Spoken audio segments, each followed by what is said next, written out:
مسئولان ریاست امر به معروف و نهی از منکر ولایت بدخشان در یک نشست خبری ماده 17 را تشریح کردند. بر بنیاد فرمان شماره 17 مهر حق مسلم زن است و هیچ فرد بدون رضایت او حق تصرف آن را ندارد. در تشریح این فرمان برگزاری عروسی‌های پرمصرف در هتل‌ها، راه‌اندازی کاروان‌های بزرگ موتر، تیراندازی در مراسم، استفاده از وسایط عمارتی و گرفتن پول اضافی به نام شیرینی و عنوان‌های مشابه نیز غیر جایز دانسته شده است.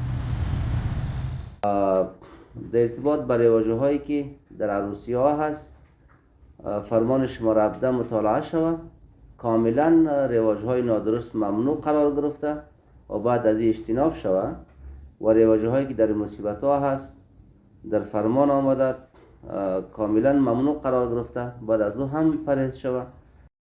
باشندگان بدخشان میگویند اگر این فرمان به گونه درست تطبیق شود، بسیاری از خانواده ها از هزینه های سنگین برحذر می شود و زمینه ازدواج آسان تر فراهم می شود.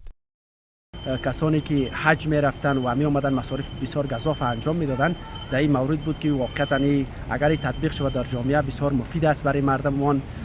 این می تونه که بعضی خودکشی هایی که دختران خود را خودکشی میکنند بدون از اینکه رضایتی داشته باشند. مورد تطبیق قانون 17 که امروز روش بحث شد، اگر قانون تطبیق شود میتونن که جوانان و بدون کدام مشکل ازدواج بکنند و اکثرا که ازدواج اجباری آخرش فرجامش به ناکجا میرسانه، سبب جدایی شده همیشه.